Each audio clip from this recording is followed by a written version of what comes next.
சனியின் நட்டங்கள் தவிர்க்க எங்கள் வலம்புரிநாதன் வலக்கை மேலே அட்டமச்சனியின் நட்டங்கள் தவிர்க்க எங்கள் வலம்புரிநாதன் வலக்கை மேலே வாழ்ந்திட வைப்பதும் தாழ்ந்திட வைப்பதும் சனி பகவானின் செயல் அல்லவா. அந்த கணபதி கரத்தை கண்டவர் தமக்கு சனியின் பார்வை நலம் அல்லவா.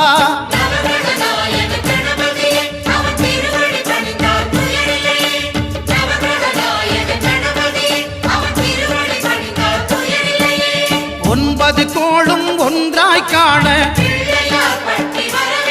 அங்கு கற்பகம் என்னும் கடவுளின் மெய்யில்